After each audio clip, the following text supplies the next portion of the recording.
Hi, in this tutorial, we're gonna be learning how to build a quiz application using React. We are gonna be covering how to set up React project from scratch, and along with that, I'm gonna explain you all the pieces in React project structure so that you understand what it requires and how it works. When it comes to the project, we're gonna learn how to build React functional components, how to use hooks such as useState, useEffect, and useRef. We're also gonna learn how to create intervals inside of React, how to manage events. We're also gonna cover how to manage conditional rendering and how to render a list in React. But this is just tip of the iceberg.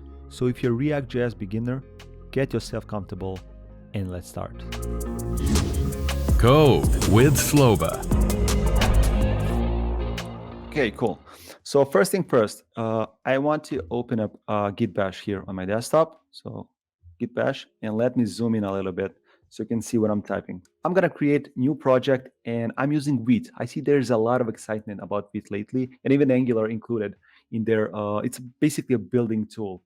And the good thing about Vite is it's fast, it's simple. You don't have to worry about almost any configuration, and it's ideal for beginners. So that's why I like to use Vite. So in order to use the Vite, you need to have npm installed on your machine. I'm using npm version 9, but you should be using version 7 plus in order to write exactly the same commands as I'm writing here.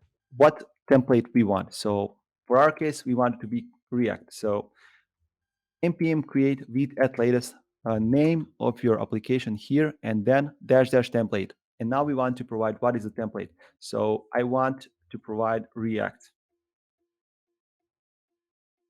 Like so, and now hit enter. So you don't have to worry about installation and anything. So you can see it takes just a couple of seconds. Now we should open up Visual Studio Code, or what is your code editor. So just open up that folder which we created. So it's named My Quiz. Select folder, and let me just zoom in. So now I can open up the terminal inside of the Visual Studio Code.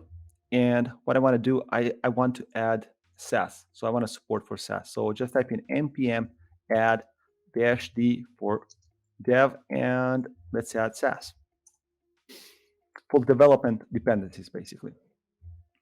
And let's wait for a couple of seconds to install. Okay, let me clear console. Okay, let me install all the dependencies. So npm I for install. And let's run this bad boy. So you just need to type in npm run dev. It should start a development server for you. And there you go. It's just like 500 milliseconds. It's very fast. Okay, let me import it here.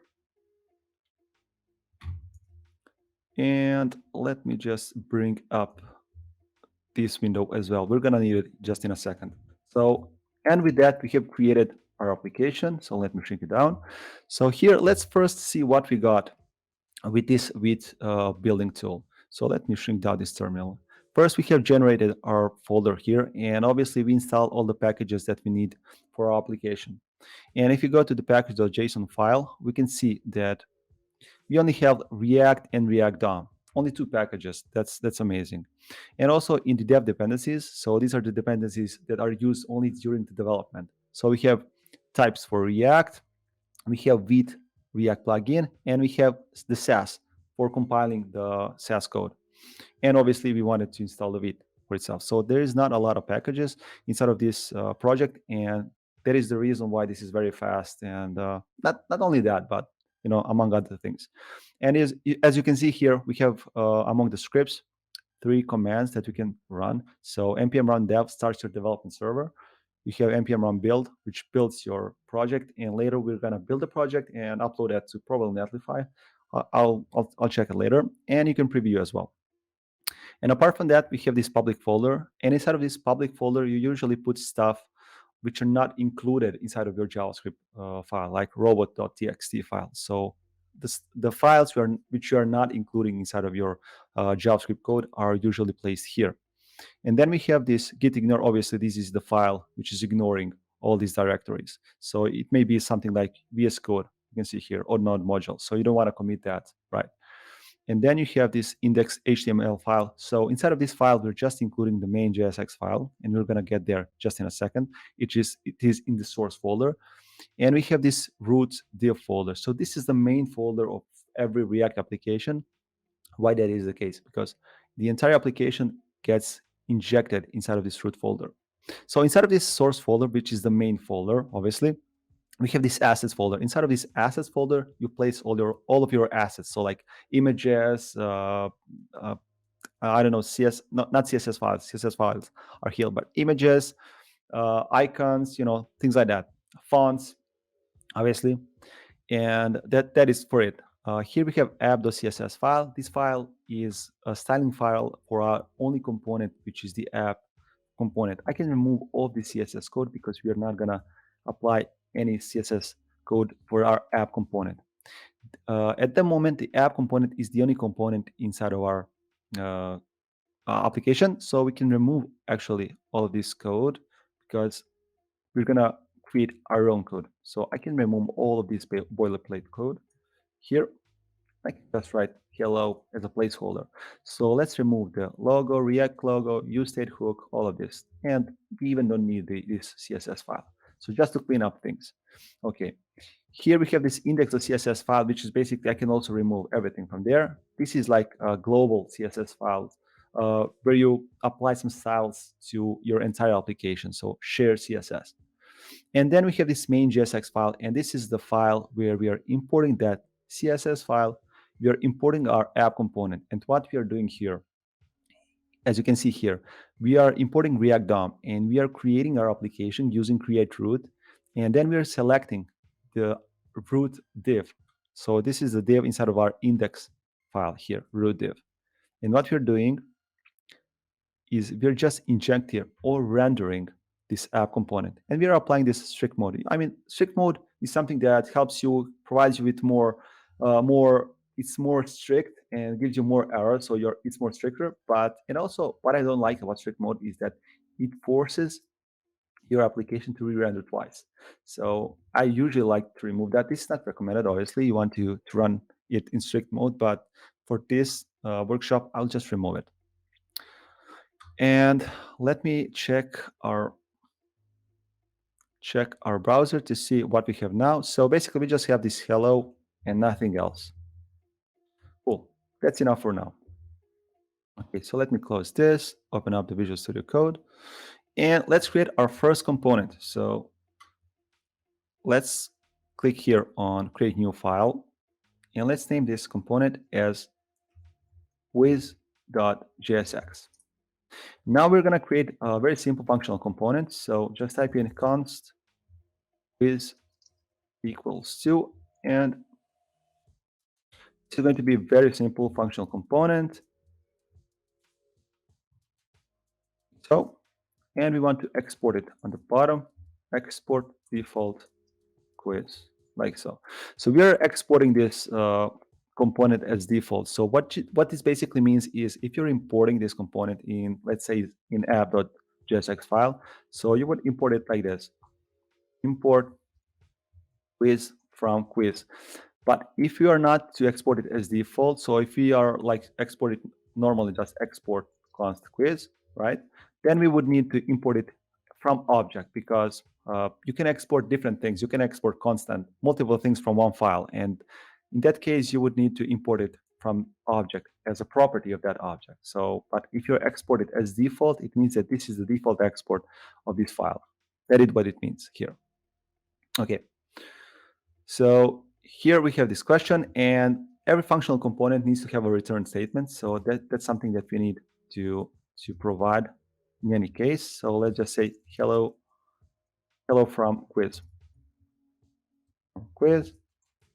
Let's save this component, and now let's just include it inside of our app component here.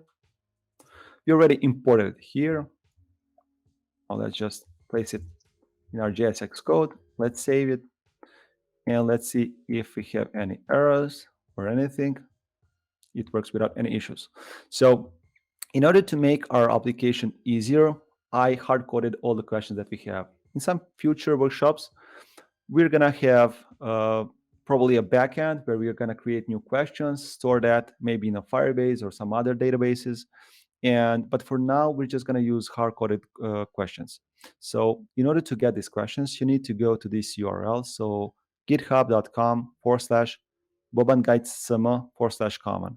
Anyway, if you're watching on YouTube as a recording, it's going to be in the description. Okay, so what we need to do is we need to go and basically copy this entire object. And what this basically is set of questions. So it's array of objects. And inside of this array, we have a question, which is usually obviously the main question of that object. And then we have the choices. And we have which is the type of the question. And this is going to be very important later on when you create a different type of questions. But for now, we only have multiple choice questions. And then we have the correct answer for every single question. And we just have 5 questions. That's it. So copy that, head over to our app, and let's create a new file here inside of our source folder. And let's name it constants, like so. And make it as a JavaScript file, and let's just paste all these questions. Like so. Now what we want to do is we actually want to go inside of our app.jsx file, inside of our app component, and we want to pass all the questions there. So you may want to, we want to create application or actually component, which can be used on different places in the application. And we may want to send or fetch different questions. So this is why we are passing this as a property. So in order to add new property, just type in questions, and then let's first import the questions from this file. So let's import. And again, this is not a default import, so actually export. So that's why we need to import it in this way. So inside of the curly braces, so we are basically destructuring it. So let's name the object as JSQuiz from constant. And now we can pass in the questions from this object here. And let's pass in the questions that we have. So what we are doing is we are basically passing the array of these questions here. Okay, I can close that now. I can close the app.js as well. I can close this app.css file because we're not going to use it at all. Okay, so inside of our quiz component, now we're getting the questions. So we can access them like this. Okay, and what we're going to do here first, I want to create a container. So let me remove this hello from quiz. I want to create a container. Actually, let me open up parentheses, and inside of these parentheses, let's create a new div. So, and why I want to create a React div instead of, div instead of React fragments is because I want to add a class name. So, you can even add a class name to React div, but React fragment, but yeah, this is the easier way. So class name, let's add it as a quiz container, okay? And now let's head over to index.css and let's add some basic CSS rules. So let's first establish what colors we are going to have on our application. So let's set the primary one to be blue color, and this is going to be, actually we need to rename because we want to use this as here. So let's just rename this file to CSS, like so. Okay, and now let's add 150 080. Okay, so this blue color is going to be our primary color. Then we want to add accent color, and it's going to be something like orangey. So D08642. So then we want to add a color for the background. So let's name this variable as BG, and it's just going to be white color. So FF, like so. Now we want to add BG-accent. Okay, so background accent color, it's going to be E7, E7, E8, E9. 9 is going to be this light gray color. Then we're going to have disabled color, and it's going to be 9C, 9C, 9C. It's like darker gray. And at the end, we're going to have foreground, or this is used for text, obviously. Foreground. And for foreground, we're going to have 2B26 4B. Yeah. this dark color, obviously for text. And now let's add some styles to our quiz container. So, okay, let me just check our application to see if we have any issues. Okay, so we have one issue. And this is because we are importing the index.css file in our main JSX component, and we don't have that. So inside of our main JSX, we need to import the SAS file, which we created. Let's save it. And now we're live again. So just to check the console, if we have any errors there, it works as expected. So that's fine. But we don't have any text because we removed everything from our file here. Okay, so let me open up the Visual Studio Code again. Let me close this file. And we defined all the styles that we have. Now let's style this quiz container. So let me copy this class. So I usually like to copy classes because that way I, remove the possibility of making the mistake with classes. So here first I want to add a font family monospace. Now I want to add some background, and I want to make like a linear background, so with the gradient. So let's add a background to linear gradient. And what I want to add is first 0 degrees. So this is on degrees, which you want. This is basically the angle, right? You want your gradient to go. So I want to set the first primary color, primary, and then I want to set 0.0.3%.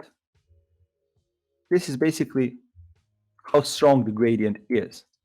And I want to gradient 2, so we need the 2 colors, and the second one should be accent, this one. Save, and let's see what we get here, but we actually don't have anything inside of our primary container, so we cannot see it yet. Okay, so let's set the color our container to be foreground. So this is the color of our text. And then I want to display it as flex. I want to center everything inside of our content. So center, display contents, the center. And I want to set the margin to centerify this. Okay, so margin 0 auto, so because I want it to be in the center.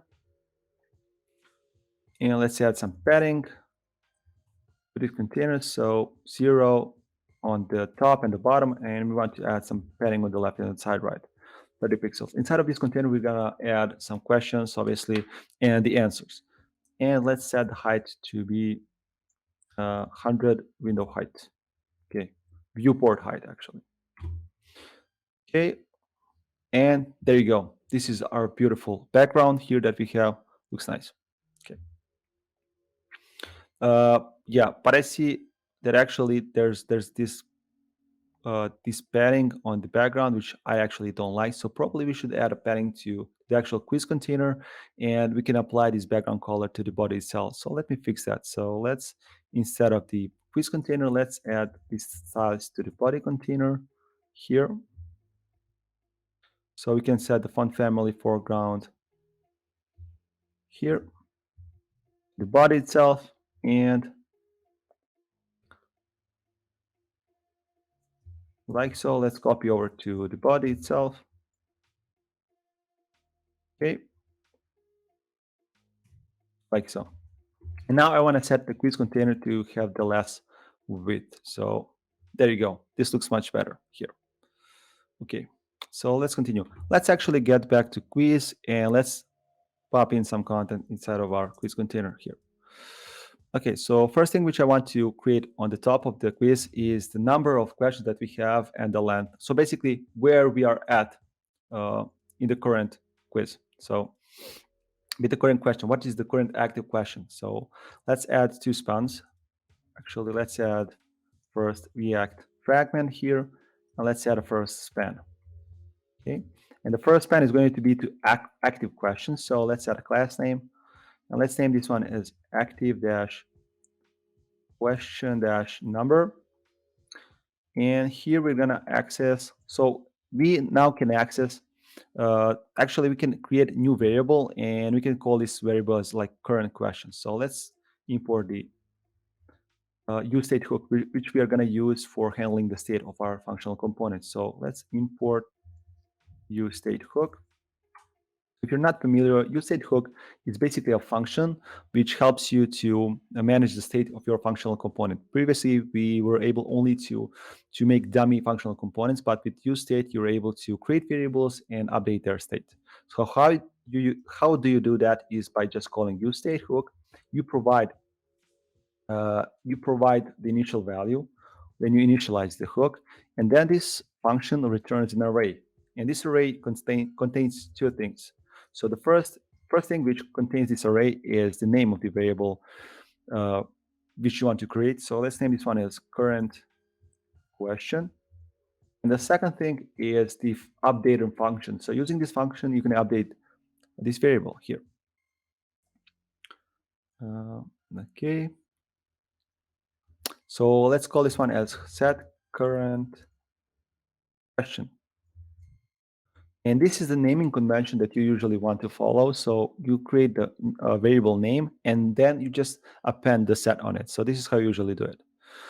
Okay, so the current question is going to be 0, obviously. So we want to start with 0. So, and here we want to say, now we can include the current question. And we want to add, because 0 is something which is not user friendly, so let's just add 1 on it. So this is like current question is the first question. Now let's copy paste this line, and the second thing which we want to do is we want to display the total questions that we have. So here let's name this class as total-questions, and here we may want to use the question length, and how we may find that is using this questions object that we're getting from our app file here. So what we can do here is let's create a constant, and let's destructure the object that we are getting from the questions here. So what we want to access is the current question. So for us is because questions is the array of questions, and we want to access the current question here, obviously. And okay, let's see. Cannot we declare? Yeah, okay, because we are not, we haven't created variables. We haven't destructured this object yet. So what we want to get from the current question is we want to get a question. What is the current question? We want to get the choices, and we want to get the correct answer. So correct answer. So we are pulling these properties from the question. So if I go to constant, you can see from question, we have a question, we have choices, we have the correct answer. So this is what we are pulling in here. Okay, so I can close these constants here. And now what we can do is we can use the question. We can use in order to display the total questions, we can actually just use the questions dot length. That's it. So now if I save, let me refresh, and here we get K1 through 67. Okay, so let me just see. Actually, we need to add this, or actually we took a question, not the question. So this is the amount of characters that we have inside of a question. So make sure that this is the multiple, this is the question. And also what I want to add is I want to add a / here. Can add it here. So to know what is the active and what is the current state of the question. So let me open again. Okay, so we are on the first question, and we have 5 questions. So yeah, this looks correct. Okay, let's continue. So now what I can do is I can apply some styles to these questions. So it's nice and formatted. So the quiz container, first, what I want to do is I want to set the maximum width to this container and make it in the center. So let's set the width of this container to be 500 pixels. Let's set the background to be the variable which we created at the beginning, and it's going to be background. Okay, so background BG. Then let's set some border radius. Obviously, you don't want to have boxes without the border radius. So let's set the border radius to be 4 pixels. Let's add some margin on top, and let's set it to be 4 pixels as well. Or actually, let's make it much more distant from the top of our screen. So margin top 100 pixels. Let's add some padding. So let's add padding 30 pixels, and 60 pixels on left and on the right. So on top and the bottom, 30 pixels, left, right, 60 pixels. And let's set the box sizing to be a border box because we don't want this padding to reduce the size of or increase the size of our quiz container. So let me save and let's see, do we get our container? Okay, there you go. So we have this container nice here displayed. Okay, so let me get back. Actually, let me reduce the zoom a little bit. Okay, to 200 pixels, so it's not too large. Yeah, I'm trying to make it larger so you guys that are watching on your phones can see it as well. So now what we want to style is our active question. So let me copy this class again. Again, I like to copy paste the classes because uh, I cannot I cannot misspell the name of the classes. What we can do as well, we can put it inside of our quiz container because we are using SAS, so we can nest our CSS rules. So what I want to do here is let's set the font size to 32 pixels. Let's make it a little bit bolder. So let's set font weight to 500. And let's set the color to primary. So it's that blue color here. Okay. Now let's save this and let me go and take total questions as well here. And let's nest it below the active question here. And I want to set the font size to be a little bit smaller. So let's set font size to 16 pixels, font weight to be same to 500, so a little bit bolder.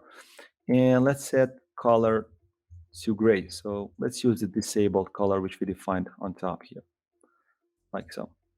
Now let's see our colors. Okay, beautiful. This is something that which I wanted. Yep. So that's it. Okay, so let's continue and building. Hopefully you have time to follow along what I'm doing here. So yeah. Then below this, I want to create a title, and basically here we want to show the text of our question. So let's just use the question here. So here we are accessing the question which we destructured from our questions array. So this is going to be dynamic. So how when we change the current question, when we go to 1, 2, 3, 4, this is going to be different because we are re-rendering quiz component on every single state change. And this question text is going to be different. So let's see what is the question text on the first one. So if you go and head over, so these are basically all React questions. So I can even reduce because this is a little bit too big. So which of the following is used in React.js to increase performance? So this is the first question that we have. Okay, nice. And now let's apply some styles to our title here. So what we can do is below here, we can target H2 and let's set the font size to 20 pixels. And let's set, again, font weight to be 500 pixels, or not pixels, just 500, because this is not defined in pixels. And we want to set the margin to 0. So yeah, to reset the margin of the H2 tag. For the heading, yeah, like this. Beautiful. Okay, let me get back to the editor. And let's continue with our coding. So below of our question, we want to render the answers. So actually the choices which you can make. So in order to do that, so we need to create unordered list. And now we need to go and loop through the choices that we have. So how we do that in React is we just call the array and then we execute, if you're familiar obviously with JavaScript, we use the map function to iterate through the array and return back new array. And that's exactly what we're doing here. Instead of new array, we're just going to return new elements. So this is what we're doing in React. So inside of the map, we can access first the actual answer or the choice, however you want to call it. And then we want to access the index, current index of the iteration. And then what we want to return back is we want to return the li or list item here. Instead of this list item, so the only thing which is absolutely required to create when you're rendering items inside of the React is the key, because using this key, React is able to identify and differentiate which item in the array list is being changed. So it only updates that item and it's not re-rendering the entire list. So the key always needs to be unique. And let's set the key to be to answer. So because we have every single answer or the choice is different, so we can use the key for that purpose.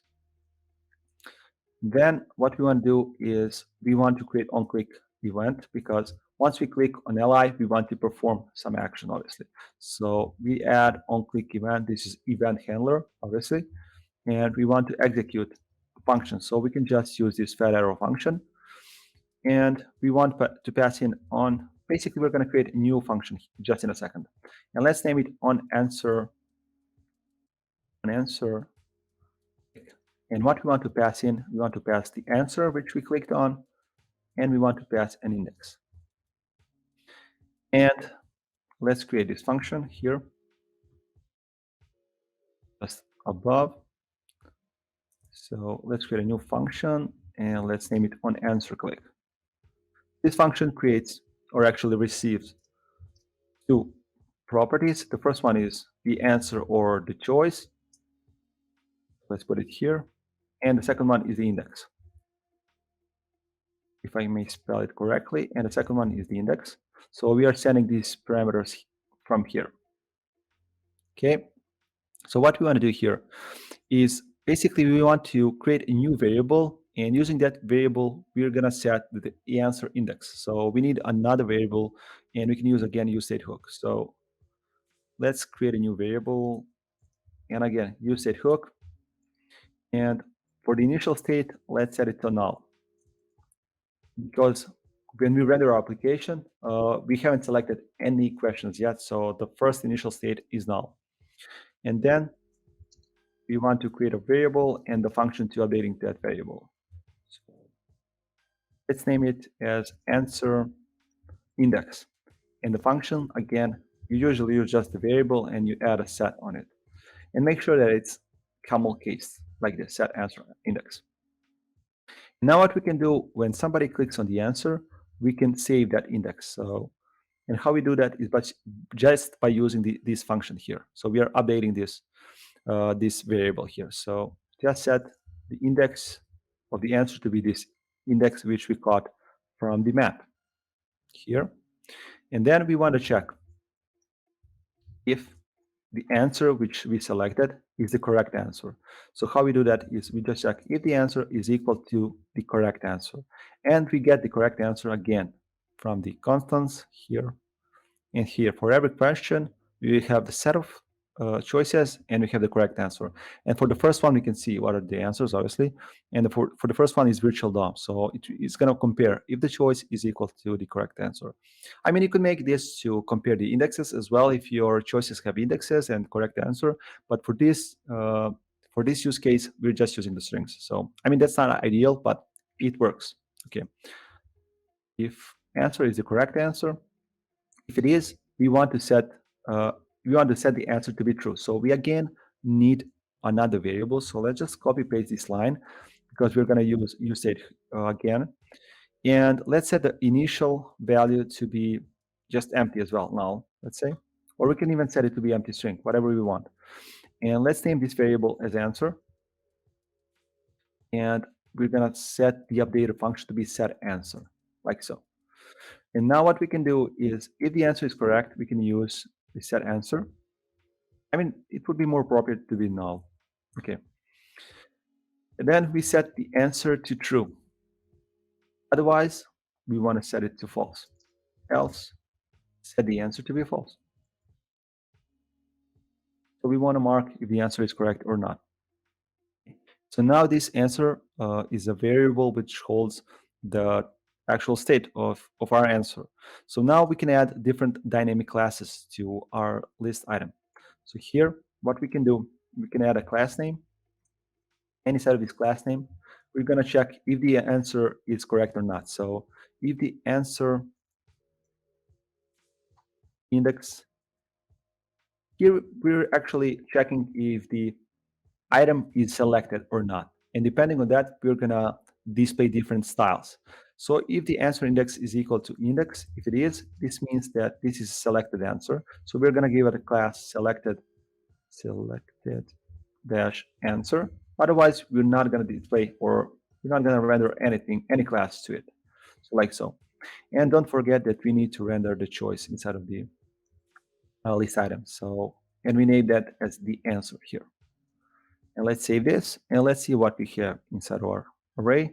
So as you can see, we have unordered list with all the choices, but we cannot do anything for now. As you can see, let's first apply some styles to it. So let's head over to our index.scss file here and let's apply some styles. So first, below our h2, let's target the unordered list to our selected answer. So first, let's add some styles to our unordered list. So let's add margin dash top, which is 20 pixels. Let's add some margin on the left side. And let's add minus 40 pixels because we have some margin on the left side. I just want to shift it back. So like so. And then let's target the list items. Target, I think. Okay. So let's set the text decoration to be none. So we don't want anything text decoration. Let's remove the bullet point. So let's start set to none. You want to set the color to be foreground, like so. Let's set the font size to be 16 pixels. Let's set the background to be to BG, like so. Let's add a little bit of border so it's nice and rounded. So border, let's say 1 px solid, and let's add a disabled color. So this is like a gray color, obviously. Now let's add a border radius. Let's add a 16 pixel border radius, and let's add a padding of, let's say, 11 pixels, like so. Let's add a margin top to 15 pixels, and let's add a cursor point so it looks like it's a button now, obviously. Cursor pointer, like so. Okay, let's save it. Let's save the quiz. Okay, and let's see how our buttons looks like now. Okay, much better. Cool. Okay, that's very nice. And now when we click on a button, we should get a new class. So let's see, we get a selected answer class, and now we should add different styles to that list element. So let's add inside of the or actually we can add it below this li item. So we named it as, let me see what is the name of the class, selected answer. So you want to apply different rules to it. Okay, so select answer. We just want to change the background to it. So let's set the background to be primary, and let's add a different border. So let's add border 1 pixel solid, and let's add accent color so it's more, it pops up more. And let's add the color to be BG, like so. So let's save this and let's preview again. And there you go. So this looks like, correct. So yeah. So now we're able to select the color and we get the visual representation of it. So I can close this. Yeah, cool. Okay, let's continue. So we want to add, below that, we want to add a button. Okay, so let's add below this under the list, let's add a div. So this is going to be like a footer for our container. So let's add a class name here. Let's add a class name, and it's going to be footer. And instead of this footer, let's add a button. So this is going to be like a button for next and finish. So, okay, instead of this button, we're just going to check if the current question is equal to the questions.length. So basically it means if we are at the end, current question length -1. If we are, then we want to display finish. This is just a basic ternary operator. If we are at the end, so if the current question is the question minus length -1, we want to display finish, otherwise we want to display next. Okay, like so. And then we want to add a new on-click event here. And we're just going to give a new function that we're going to create. And also what we want to do is we want to set disable state. Okay, let me close that. So disable, and it's disabled if there is no answers. So if we haven't set anything. So if answer index is equal to null, So if we haven't selected anything, and the initial state of the answer index is null here. And now for the actual function, let's create a new function. Let's call it onClickNext. Here. So let's create it here, const new function, like so. And actually I can remove these logs here. We don't need it because we proved that our function works. Okay, so let me just save and see how our button looks like. And okay, it looks decent. Okay, we need to apply some styles to it, but yeah, if I refresh, it should be disabled, as you can see, so you cannot click it. Then when you click on it, it's enabled, and now you can click on it. Okay, so let's apply some styles to it. So let's go to index.css, and let's below this selected answer, let's add some styles. So okay, inside of the quiz container, make sure to to have the correct order of the rules. So let's first add some styles to the footer. I think we named it footer. Let me see. Yeah, footer. And first I want to set it as a flex because I want to align our button on the right side. So let's set the justify content to flex end. So this will make our button to go on the right side here. And now let's add some styles to our button. We can place it inside of or outside of our footer because we're going to have another button as well. So actually we're not. This is the only button that we have, so we can be inside of the footer. Let's leave it outside. I just don't know where to put it, so it doesn't matter. It's inside of the container. So let's add the background. I want this to have the similar background as we have on the actual body. So let me copy this here. That it has very unique. So 0 degree is primary, and this is the actual gradient that we apply, and the second color is the accent color. Now let's add some border radius to our button. So let's add 9 pixels, like so. Let's add a font size to 18 pixels. Let's add a color to like PG color. Let's add some padding so it's a little bit larger. So 10 pixels on bottom and top, and we want 42 pixels on the left and the right side. So let's remove that terrible outline. So let's add none. Also, let's remove the border. So let's border to none as well. Let's add some margin separation from the question. So margin top 15 pixels, like so. And what I want to add as well is we can also add a cursor pointer.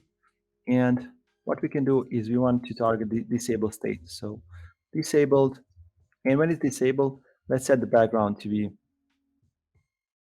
BG accent, and let's add the color to be disabled. And let's add the cursor as well to not allowed. So demonstrate that you're not allowed to click on it. So let's save and let's see how it looks now. Okay, so if I refresh, I can zoom out a little bit. So you can see you cannot click on it, and you visually see that you're not able to click on it. What we're going to do here is we want to handle this on click next. So what happens once we select the answer here, we want to click on next, and something should happen, right? So we want to check if this is the correct answer or not. If it is, we want to store some points. So we want to, at the end of this questionnaire, we want to show you how many points you have you made. So, and then to show you a score, and if you want to retake this course again, or questionnaire, not course. So let's do that inside of this on click next here. Okay.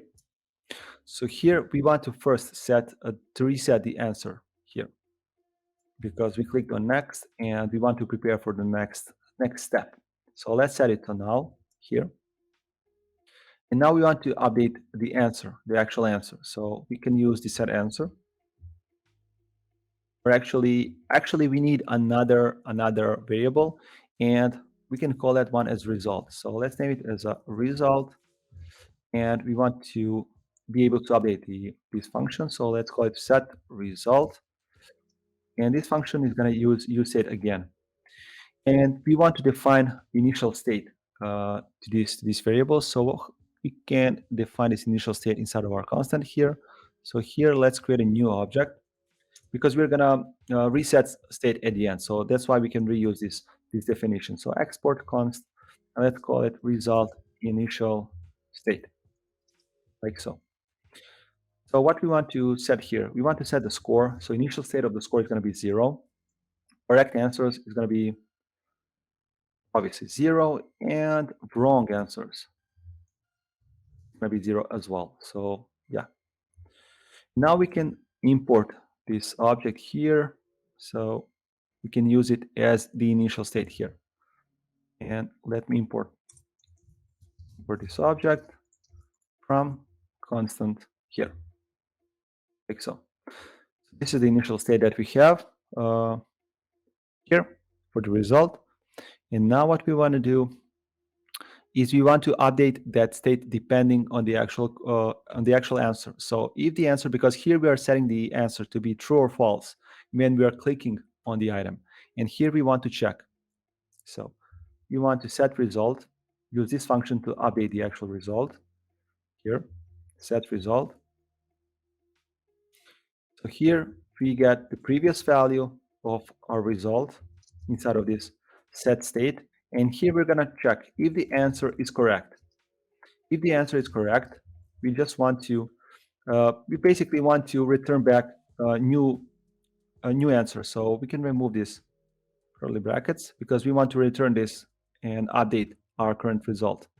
So what we want to create is we want to create new object, and we want to destructure what was in the previous object here. And let me just see. We want to destructure it. And what we want to update, we want to update if it's correct. We want to update the score to increase it. So let's update the score. So we take the previous score and we increase it by, let's say that the score value is 5 for every single answer. And we want to update the number of correct answers. So what we do is we take the previous correct answers and we just increase them by 1.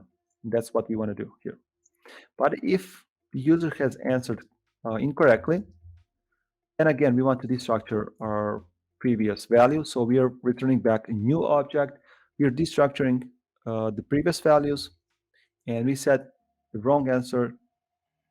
We're not increasing the points. We could decrease on some questionnaires. You have to decrease if you set the wrong answer, but we're not going to do that. We're just going to decrease the correct answers. So we're actually going to use the wrong answers, and we're going to increase the previous wrong answers, and we're going to increase that. We're not actually going to decrease the correct answers, but we're going to increase the wrong answers. Yeah, that's what we're going to do. And like so. And what we're going to do here.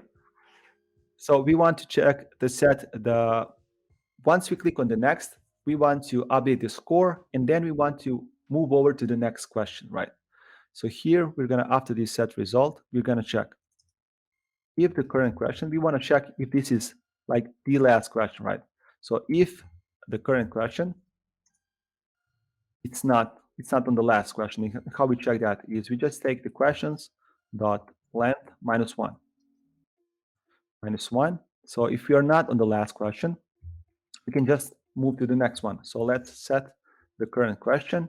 So we are using this set current question function to update the current function variable. So set the current question to be current question +1.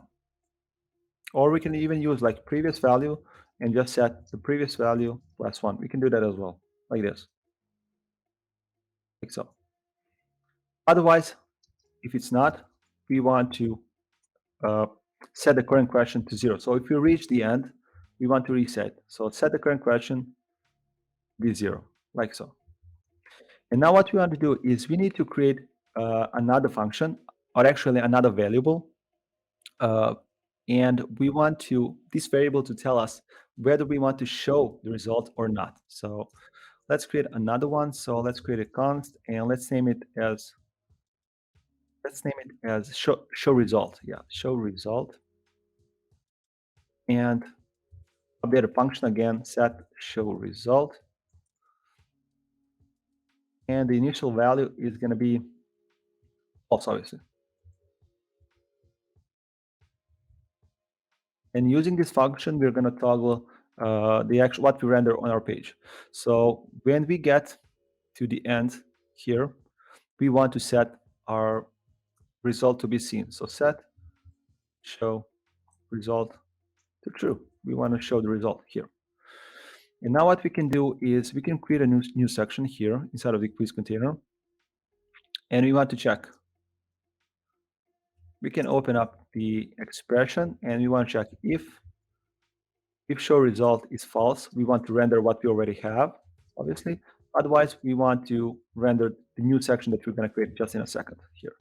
It's going to be just div, okay? And let me take this React fragments and let me put it inside of here. Okay. Like so. And inside of this div, we're just going to show the results. So let's name this div, let's add a class name, and it's going to be result. And here we're going to have h3 heading, and it's going to just say result, and we're going to display all the results that we have. So let me save this and let's try if it works correctly until now. So what we have done is we click on one of the items and click on the next, and we get redirected to the next question, and that works correctly.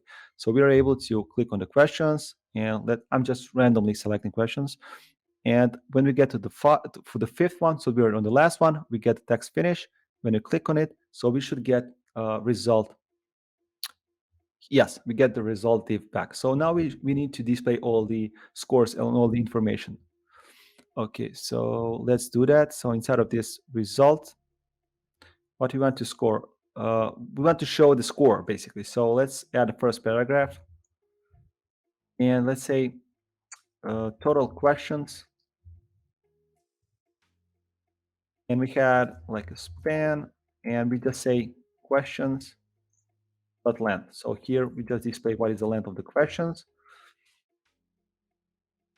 Let's copy paste this line as well here. So let me copy paste a couple of times. For the second one, let's say total score, and we can access that from the result. As you may remember, we updated the result here. So we now have this score, correct answers, and wrong answers. So let's just display them. So in the total questions, okay, here's the total score, and we just access the result and score. Then we have the total answers, actually correct answers. Correct answers, and we just go to result dot correct answers. Let me copy this line again. Then we have wrong answers. And then we just take this wrong answers parameter here. And let's try that out. And actually, while we're here, let's add a button. So we want to add another chance to whoever is taking the course or questionnaire, sorry again. And let's just say try again, like so. Now let's head over to our, and there you go. So here we have the result. We have total 5 questions. I got 15 randomly by answering randomly, and we got 3 correct answers. So 3 times 5 is 15, and we have 2 wrong answers. And if you click try again, nothing's happened. So we need to go that. So let's create a new on-click event, and let's create new function. Let's call it on try again here. Copy. Let's create a new function here.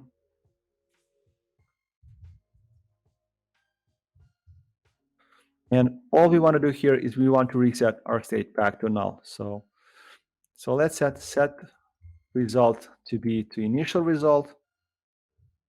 So we're going to use that object that we imported. So use the result initial state. Yeah, so we want to set result initial state. And we want to set the show answer, set show result to false, like so. And now when we click on it, it should set the results to initially to zeros and set show result to false. And we already set here, if we get to the last question here, we want to set the current question to be 0. So we have resetting here as well. So let's add some CSS as well to it. Let's see what we can apply. So we can center everything, all the text that we have in the middle. So let's target the result. I think that we name it result. Let me just see. Result, yes. And let's text align it to center, like so. Let's add some styles to our H3, our heading. It's H3, yes, for the result. And let's say we want to be font size to be 24 pixels. Let's set the letter spacing to be 1.4 pixels, and let's align it as well, text align center. Yes, like so. And then let's add some styles to our paragraphs. So let's add the font size to be 16 pixels. Let's set the font weight to be a little bit bolder to 500, and let's style the spans that we have inside it. So let's set the color to be primary. So we want to distinguish a little bit the actual values that we have inside of the paragraph. And let's add the font size to be 22 pixels. We're basically almost at the end. So you can see here, we have applied some primary color to our spans, to our actual scores. We have made it in the center. And if you click try again, it should reset the state. But actually it's not. So let me just recheck it again. So on click, we have a typo here. So it should be on click, like so. Let me save. Now let's try again. And there you go. So let me just refresh and let's start over again. So this should basically complete our tutorial, but let's just see which of the following is used in React.js to increase the performance. And that's virtual DOM. So let's click next. What is React.js? It's a user interface framework. Okay, identify the one which is used to pass the data components from outside. That's props. In which language is React.js written? That's JavaScript. And what is Babel? It's JavaScript compiler. Okay, and we got the correct answer 25, and total questions is 5. Total score is 25. Now let's try to answer all of them wrongly. So let's for the first one, this, none of the above, set state, Python, and none of the above. And there you go. So it says total questions 5, total score 0, correct answer 0, and wrong answers 5. So how we can build our project is very easily. So we just, let me just clear the console. We just run npm run build, and we should build this project for us. So we get this new dist folder created, and this is the folder which we can upload to the server that we want. So what we can do is we can go to let's say netlify.com. You need to log in here. Obviously, you need to have an account. I have signed up already.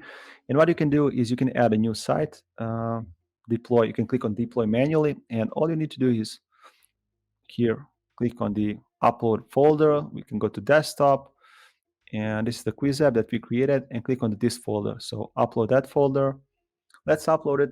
Wait for a couple of seconds. It's uploading. It should be very fast because this is very lightweight component, and we get new file. If we click on it, new URL, we get our component live, up and running. So the first thing that I want to do is let's head over to the source folder. And now, as you can see, we have two components. We have this app component, which is the main component, and we have this quiz component. So what I want to do is I want to add a structure to our application. So once we start adding new features, it's built up for scaling, right? And we can actually start our application. So let's run npm run dev, which is the command for starting our application using Vite building tool. So we can just click here, and let me bring it here. So I can actually close the GitHub window, and this is the application which we built on previous session. So we can even put it inside of the same window because this is not a wide application at all. So we can see it lively while we are coding here. Okay. So like I said, let's build a new folder inside of this source folder. And let's name this one. This is the usual naming convention. So let's name it as components. So inside of this components folder, we're gonna move in this quiz component. So let's move it. And actually, we're not going to update, or actually we can update it here. But what I want to do is for every single component that we create, I want to create a separate folder. So let's create a new folder here, and let's name it as quiz. Now inside of this quiz, let's import this quiz folder or component, and we want to update the imports. So Visual Studio Code does this automatically, which is very, very nice. So let's save that. And also what we want to create inside of this quiz folder, I want to create a CSS file. So as you may see in this index file, we have all this code, which is public code, but also something related to the quiz component itself. So what I want to do is to move this CSS code into a separate CSS file. So inside of our quiz folder, let's create a new file and let's name it quiz.scss, like so. And now what we can do is we can just take this code from the container. We can save this index file. Obviously, now it's broken. So we're going to save it here. And now we need to import it inside of our quiz. So just import quiz.scss, like so. And now we don't have access to our variables here. Now, so what we can do is actually we can extract the variables in a separate file, and then we can access those variables there. So what we can do is we can create a new folder for styles. So let's create a new folder, and let's name this folder as styles, like so, and make sure that it's inside of the source folder. So let's move it outside. And now inside of the styles folder, let's create a new file, and let's name this file as vars.scss, so for variables. And now inside of the index.scss file, let's just take this and let's just move it inside here, like so. And now what we can do is we can go to the quiz and import those variables. So let's just import, and let's find what is the URL of it. So inside of the styles, or actually we need to go one step up, and then inside of the styles, and then vars.css, like so. Now if we save it, it should work, like so. But I want to move this index file as well. So now let's see here inside of the index.scss file. So I want to move it as well, and then import these variables here as well, because we need the variables inside of the index.css file. So let's first save it. It's going to break our project for a second. Let's move all the styles to be inside of the styles folder, like so. And now we need to import the variables because we are using the variables for the background, for the color and whatnot. So again, let's import, and it's inside of the same folder, and we need to import vars, like so. But one thing we need to update inside of the main.jsx, we actually need to update the import of our style. So from styles and inside of the index.scss, like so. So let's just refresh our application, and it works like expected. Beautiful. Okay, so let me just see what else we can do. I think that actually this basically sums up what we can do for the refactoring, and we have basic setup now. So what we can do is we can start adding new components and new features. We can obviously, let me close all the files. And what we can do is we could obviously optimize our quiz application because it's a little bit long. So, but we can do that later if we have time. So but for now, I want to add first component. So what I want to add from the features is I want to add a counter feature. So basically what it means is we're going to add a limited time that you can answer the questions on this quiz. So basically on top here is going to be counter, and we're going to be able to answer those questions before the timer counts down. So let's add a new component, and now we can create all the components inside of our components folder here. So let's name our component. Let's add a new folder, and let's name it as answer timer, like so. And make sure that this folder is inside of this components folder, not inside of the quiz. And here, let's add a new file, and let's name it answer timer.jsx, like so. Now here we're going to create new functional component. But before we create our component, let's add a CSS file. So this is the, basically the pattern that we use for all components. So we have a component, and then we have CSS file next to it. And the naming convention is exactly the same. So answer timer.scss, like so. And now what we need to do is just import it. Next, or actually this is not a SCSS import, so just import the file, which is answer timer.scss, like so. Okay.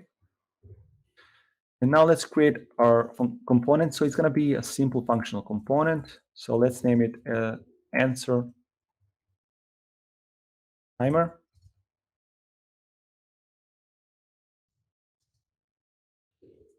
And let's export it. Export default answer timer, like so.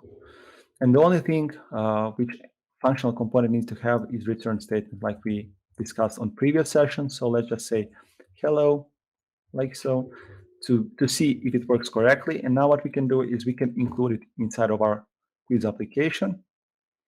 And I want to include it here, next, or actually above our component here. So let's include it here. Let's set it like that. So, but first we need to import our component. So here in the import section, excuse me. So import answer timer from answer timer here. And there you go. Here we have this hello. So now we need to style this and make it like we want it. So this is going to be a very simple component. So because essentially it's just going to be a div with a progress bar, and that's all. So let's just create a div and let's set a class name.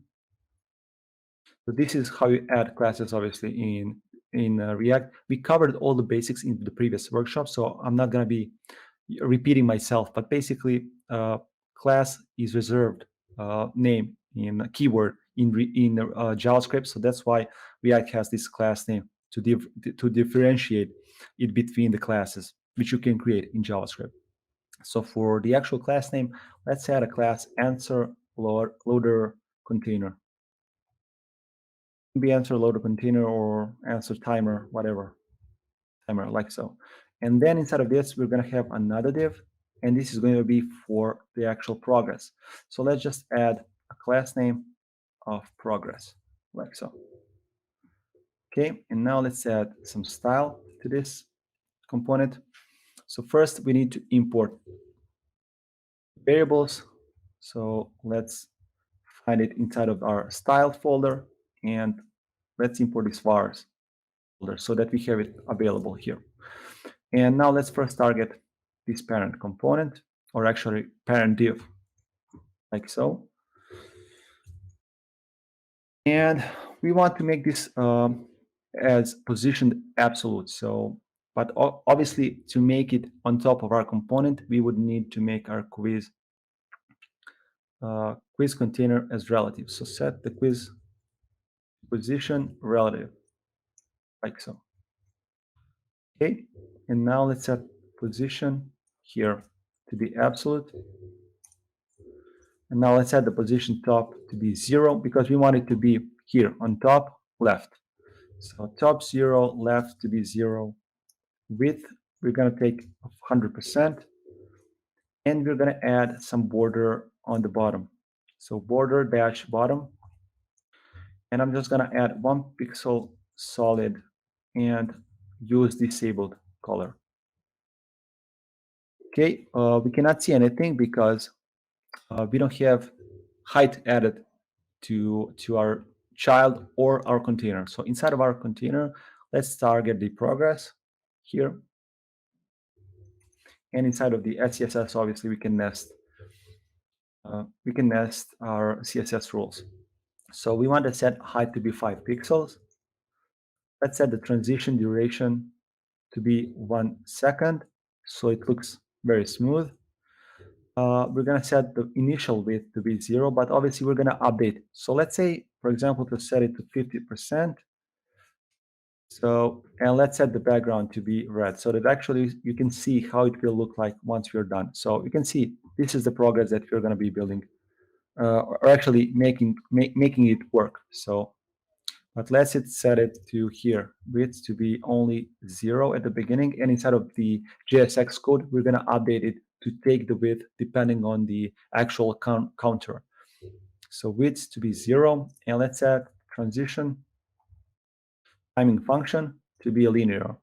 So we don't want to have any ease in or ease out. We just want a linear motion, like so.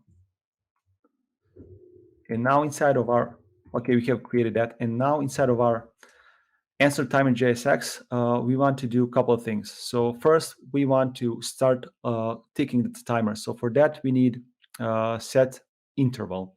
So let's first import a couple of things that we need to implement that. So first, we're going to need a couple of hooks. So import use effect from React. Use effect is a hook in which you execute your asynchronous code or some side effects. So for example, set interval, set timeout are the functions that you would execute inside of this use effect hook. Or when you make an API call or subscription or whatever asynchronous code you're trying to write. So how we write use effect is we just call the use effect hook, and it takes two arguments. The first argument is the function that you want to execute, and the second argument is array of the dependencies. So if any of these dependencies changes, this use effect hook will rerun again. But so if we want to only run this hook once, we'll leave this array as empty. So this is what we want to do. Initially, when we load our loading component, we just want to load this once. So what we want to do here is we want to call set interval, and on every single second, we want to change the counter. So inside of the interval, we want to execute a function like so, and the interval is going to be, like I said, 1000 milliseconds, which is 1 second. And here, in order to track the counter, we need to import useState hook, which we covered in the previous workshop. So use state, like so. And now what we can do is we can create new variable. So let's create a const, and name of this variable is going to be counter, and updater function for our variable is going to be set, but lowercase, set counter. And we're going to set initial state to be 0. So we're going to start at 0. So every single second, we're going to increase the counter by 1. So how we do that is we call the set counter, and we take the current value, which we can access inside our setter function, and then we just return back value increased by 1, like so. And how we can test that is we can use this counter inside of our, let's say, progress. And when we refresh, you can see on every second, it increases our progress. Nice. Okay, so let's remove that. So what we want to do next is we want to, once we update the counter, we want to update the width of this progress. So we need another use effect hook. Or actually, before we do that, one very important thing to know is that we cannot leave this interval function like that. We need to clean it up. In case you destroy your function, this would still continue to run. So how we do that is we need useRef hook. So let's import useRef hook. So useRef hook is hook which you use to make a reference to maybe document object models. For example, you want to focus on an input field, or you want to change color of something, or you want to make a reference to set interval function or object. So this is the great use case for it. So let's create a new constant, and let's call it interval ref, which stands for reference. And now just initialize our reference, useRef hook, or actually. So how we can assign or store the set interval object inside of this use interval ref is by accessing the current property.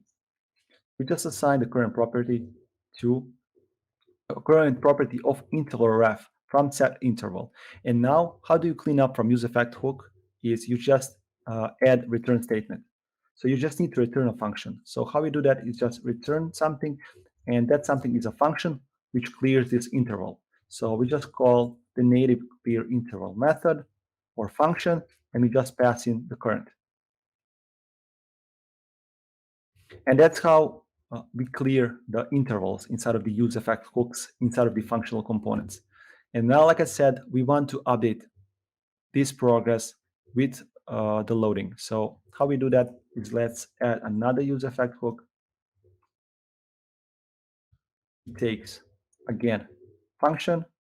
And the second parameter is, again, list of the dependencies. But this time, we want to rerun this code every time this counter changes. Like so. Okay. So what we need to do is first we need to add additional variable, and inside of that variable we're gonna save the percentage of what has been or what time has passed. So let's add one more variable, and let's name this variable as progress loaded, like so. And let's add this setter function, set progress loaded, and it's also going to be 0 at the beginning, so 0%. So what we want to do first, we want to update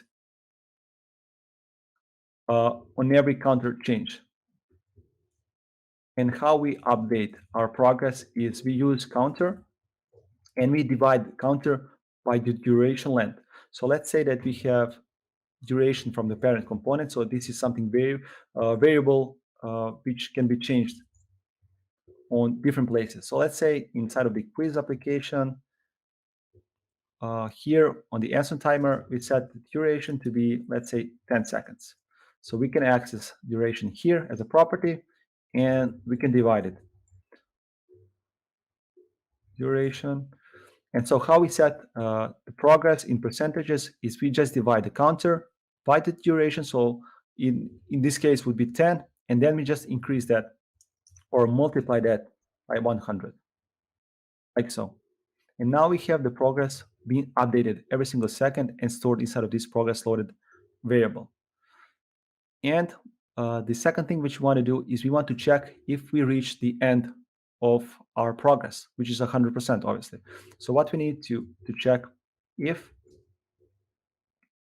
counter is equal to duration. So here we set the counter to be 10.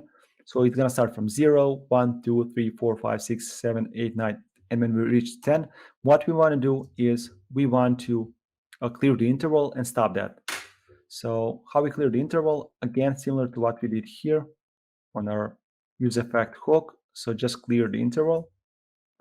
And again, we can access this interval ref current.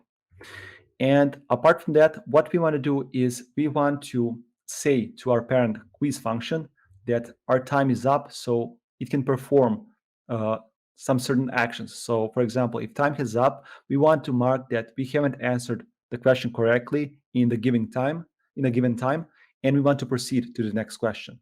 So we need to pass a new function, and let's name that function. Let's see how we're going to name that function. So let's say handle time up, let's say. Let's call it const handle time up. So this is just a simple pad arrow function. And for now, we're just going to leave it empty. And we're going to pass here. And let's name our function on, or actually our property on time up. And here we're just going to pass our handle time up function. So here, once the time is up, we want to call this function. So we can perform some operations like I said previously. But as once we reach the end of the timer, we want to give it 1 second because, as you remember, here we add transition duration to 1 second. So once we reach the actual 10 second, it will take 1 more second for the animation to complete. So we want to be in sync with that. And let's add timeout here for a 1 second. Just set timeout 1 second.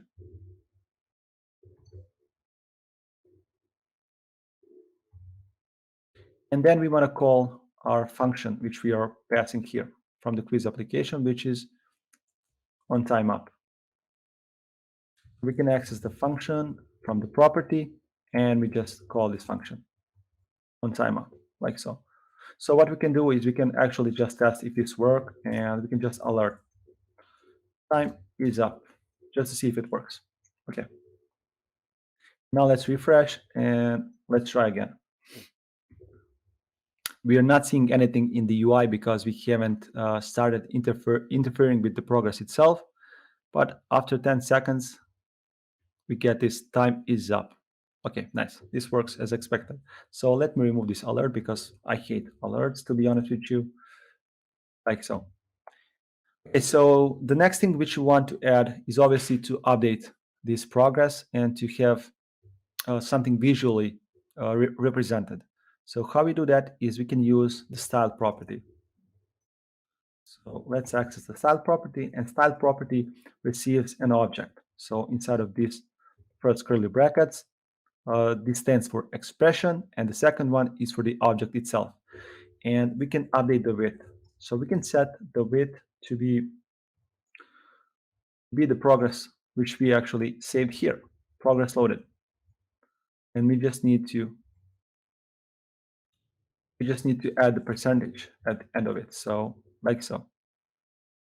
And what I want to do as well, so you cannot see it now, but let me just save it because the background is transparent. So if I go to answer time, let's add a background color to just red, let's say.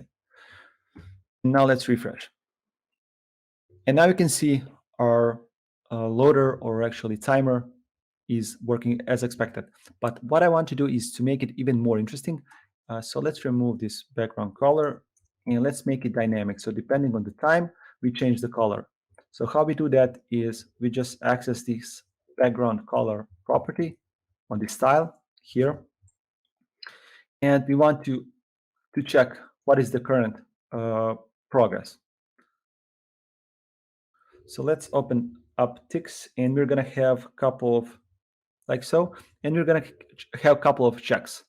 So inside of this expression, first let's check if progress loaded is less than 40. So if it's less than 40, what we want to do is we want color to be light green. Green, like so. But if progress loaded is more than 40, but less than 70, here let's put it 40. So if it's 40, if it's less than 40, we want it to be light green. If it's more than 40 but less than 70, we want it to be orange. And it's more than 70, we want it to be red. So it gives like alert to the user that the time is going to expire. So let's see how it works. Let's refresh our application. And as you can see, it starts green, then it changes to orange, and then it becomes red. Beautiful. But now what we need to do is, when it gets to the end itself, we want to update the UI. So actually what we want to do is we want to set basically answer is wrong because the time has been up, and we want to proceed to the next question. Okay, so what we need to do is we first need to set answer. We're going to update our answer function, and let's set the answer to be false, like I said. And then we need to call our onClick next function and just let's pass in this value because, and I will explain you in a second. So what we need to do is we need to add new parameter, and let's name this parameter as final answer. Final answer, and then we can check for this final answer instead of this answer here. And we need to update this onClick next here as well. So let me just add a function, and let's pass in an answer here. So why I did that, let me just explain you for a second. So if we update the set answer and we call onClick next, the answer inside of this function is not going to be updated yet because it needs to be updated on the next re-render. So on the same re-render, it will update it, but it will hold the value of the previous answer. So in this way, we're actually making sure that we are passing in the latest value of the answer, which is false in this case. So what we are doing is we are setting the answer to be false, and we are telling let's proceed to the next answer. So or to the next question, actually. So let me save and let's see if it works. So let's refresh. We are not selecting any answers. Let's wait it to go to the end, or actually we can even change to 5 seconds so we don't have to wait for 10 seconds. But as you can see, now we selected the answer as wrong and we switch to the next question. So let me just set it to 5 seconds so it's a little bit faster. But the problem now, as you can see, we haven't reset our progress. So what we want to do is when we proceed to the next question, we want to reset our progress. So the easiest way to do this is, I mean, we can do it this multiple ways. One of the ways could be to reset all the properties that we have inside of our answer time. But as we're using this transition duration property on CSS, it will take 1 second to reset this loader and it will show it how it's getting backwards, which I don't like. So what I'm gonna do is I'm gonna do it like the simplest way is just add a new flag and I'm just gonna show this flag to false and then to true. So basically hide and show this component so it's reset in the DOM itself. So what we're gonna do is let's add a new variable, and let me just call this variable as, so it's gonna be a new variable and let's name it as show answer timer, and update a function set answer set show answer timer, and initially it's going to be true. So when we load our component, we want this loader to be visible, like so. So now what we want to do is we want to check here. If this is true, then we want to render this component. If it's not, don't render this component. So how we do that is by adding 2 ampersand characters. So if this on left is right, render this component. You also have this ternary operator when you add conditional. So if this is true, render this entire section. Otherwise, render this section. So depending on how many actual cases you have, you may use the ternary operator or ampersand characters. So in this case, this will work. Okay, so now it's always true, and we always see the progress bar. But what we want to do once the time, or actually once we reach the next, so whether time has been up or we clicked on the next button, we want to reset our progress. So what we need to do is here inside of onClick Next, what we need to do is we want to set show timer answer timer to false. So we want to hide it first, and then what we need to do is we need to use here at the end of the, I mean, it doesn't have to be at the end, but for like logical reasons, I like to put it at the end of the actual function. We need to use the set timeout, and I will explain this in a second. Set timeout, and set timeout obviously just receives a function, and you don't have to specify what is the actual value. So why do we need to set it inside of the timeout? If we just call it like this outside of the set timeout, the value false and value true would be changed in the exactly same queue render. So what it means is it means that the component or the actual variable value is not going to be changed, because in the same rendering queue you're updating the same value twice. So initially it's true, but you're changing it to false, and then you're returning back to true, which doesn't change it at all. So what we need to do is initially set it to false, and this gets executed in the rendering queue, but then all the asynchronous code like set timeout is getting executed afterwards. So then it reappears with the function.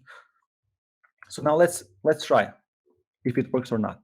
So let's refresh our component. So let's wait for 5 seconds to expire, and then boom, we can see it starts again. So what we actually can do is we can wait for the end of this questionnaire and to see if we got all the wrong answers, because we are marking the answers as wrong on the time up here. Here, set answer to false. And let's wait for the last question. And here we can see total questions 5, total score is 0, correct answer 0, and the wrong answers are 5. So our timer is working as expected. Beautiful. So let's say that we want to add a different type of answers or actually questions. So what we can do is we can add one more question. So if we go to, let's say we go to here to constants, and let's copy this first question because we need that same structure. We have multiple choice questions, but we want to add an input. So for some questions, it's not enough just to answer it using like the choices, but we can add questions using the input itself. So we can input different values. So let's say the type of this question is going to be fill in blank. This is shorthand for that fill in blank, like so. And let's set, we don't have any choices. And let's set the question to be like this.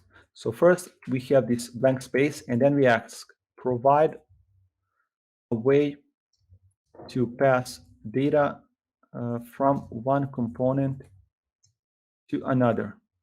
Then we just say, fill in the blank and dot. And now the correct answer should be props.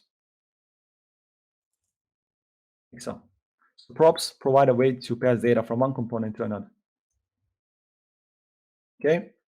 And now what we need to do is let's add new section inside of our quiz component here. So here, as you can see, we need to first detect what is the type of the question. So here we can access the type, just reduce the width here, and then we can check if the type is multiple choice question, we can render these choices. If it's not, we need input. So, but we can, there's multiple ways how you can do this. You can create a new component, or you can create a function inside of this. So it's up to you. For this purpose, I'm gonna create just a simple function inside of our quiz component. We can optimize it in future workshops, obviously. So let's create a function, and let's call this function as get answer UI, for example, in lack of better term. So we need to get the type, and depending on this type, we're gonna render different things. So first, I mean, as default, we want to render multiple choice question. So what we can do is we can just take the unordered list, this one here, and just paste it inside over here. And how you execute this function is just instead of this unordered list, we just open up expression, and we just call our function here. And now if I just run this, it should, I mean, for the actual parameter, we need to send a type.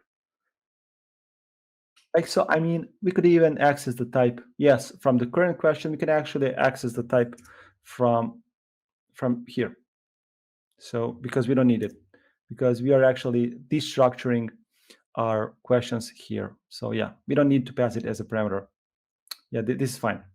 So if I just save it, and if I refresh it, we should see no changes, or actually we have some issues. So let me just debug it. One obvious reason, because we don't have the choices on the first question here. We remove the choices. So what we need to do is actually let's check if the type is equal to, and we said is fill in blank like so. We want to return back something different. So let's return an input.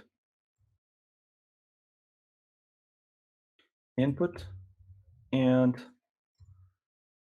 yeah, we can code it later. So this is what we would get. Yeah, now it works. So on the second question, yeah, we get back our multiple choice question. For the first one, we just get the input itself. So now what we need to do is let's apply some styles, because our input just looks terrible.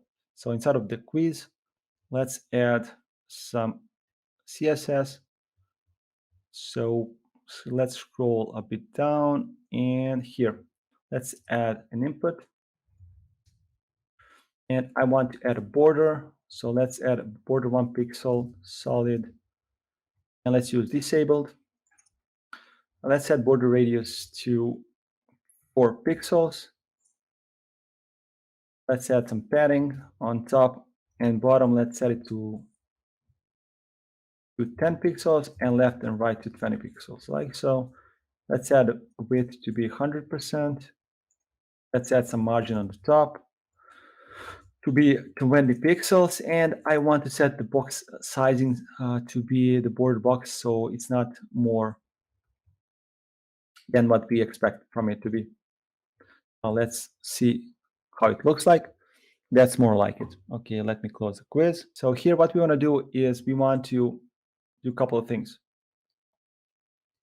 So first, we need to create another variable, and using this variable, we're gonna handle our input. So let's create this variable and let's name it as input answer. So const as input answer, and the updated function is going to be set input answer, like so. And now we're going to use useState hook, and let's set the initial value to be empty string, like so. Okay, so now what we can do is for this input field, we need to give it a value. So here, the value of this input.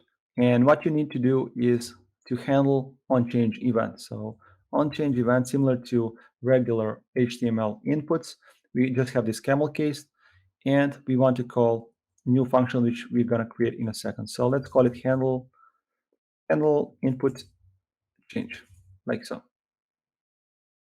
Let's create this new component here, handle input change, and this component takes event from this input, or actually this function takes event here. So what we want to do here is we want to first update this input answer variable. So let's call it set input answer to be event.target.value, like so. And we want to check if this is correct answer or not.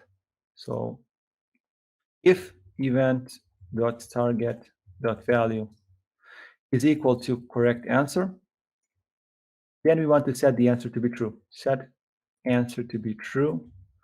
Otherwise, we want to set the answer to be false.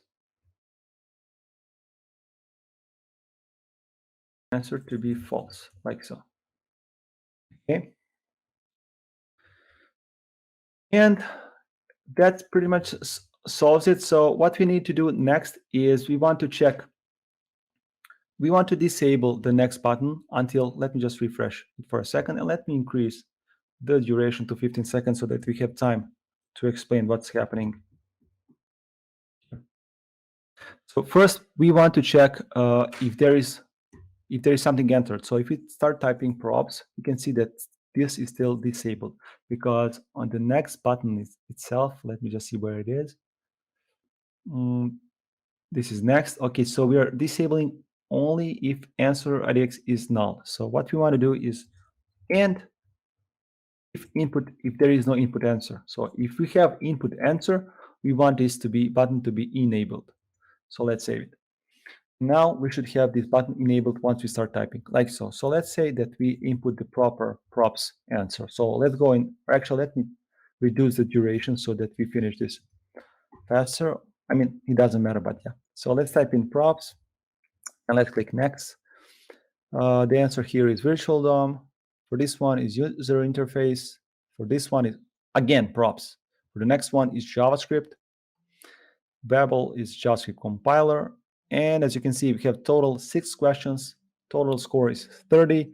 And we have correct 6 answers. So beautiful. So what we implemented in this one is we add this progress bar and we added input field. So we have multiple types of questions. As if you go to the constant, here you can see we have this type fill in black, and we have these multiple choice questions. The first thing that I want to do is I want to fix one bug which we created on the previous session. So let me just show you. So if we select some of the questions and if you click on next 1 second before it ends, it goes to the fourth. So you can see it skips 2 questions. So that's a bug that this bug is due to the delay that we created the last time. So how we can fix it is let's go to components and let's open this answer time. So first thing that I want to do is I want to reduce the transition duration. So this was causing this issue. So instead of 1 second, I want to make it 0.1 second, which is 1/10 of a second. And now we need to update here our answer timer. So to refresh faster than just on 1 second. So the first thing that I want to do is, instead of setting this interval to repeat on every second, we want it to repeat on every 100 millisecond, like so. And what I want to do next, let me just see. So here I want to increase it by 0.1 because we are not increasing it anymore by 1. And here I'm just wanted to make sure that counter is equal or greater than duration, like so. And as a matter of fact, we don't need now this timeout because we remove that 1 second delay here. Yeah, and I think that should solve us this issue that we have. So let me just save this. And if you're using Prettier like I am, then you will get everything formatted. So let me refresh and let me try again. So let's actually skip the first one. So let's try the next one. Let's set original DOM and click next, and there you go. So it's now on the next question. Okay, so the next thing that I want to do is I want to fetch the questions. So as you can see, at the moment we are importing the questions from constants here, and we have hard-coded that. So what I want to do is I want to use an actual API to show you how you can fetch, and to show you how you can fetch in React. So what we're gonna do is go to the description box of this workshop, and you will find a link to this mock API which I created using this mock API service. This is a great service if you want to mock something, because the purpose of this workshop is not how to create a backend endpoint, but rather just to learn React. So that's why I highly suggest you to go over there. So what I want to do is I want to go to our app component. Let me close these files, and inside of our app component we'll need two things. So first thing which we need to do is to import use effect hook. So use effect hook, and using this use effect hook we're gonna make an API call, or actually this is gonna be the place where we're gonna make the API call, and we will need use state hook to handle what we are getting back and to store that result. So now inside of the app itself we want to, and we covered use effect hook on previous session in detail. Hopefully you can see my screen again. Sorry for that. Just let me know if you can see it now. I think that you can. Yeah, there was some issue with the platform itself. So just to cover up where we are at. So we are in the app component, and we imported use effect and use state hook. So now inside of the function app, we're just gonna initialize the use effect hook, and we covered use effect hook on the previous workshop. So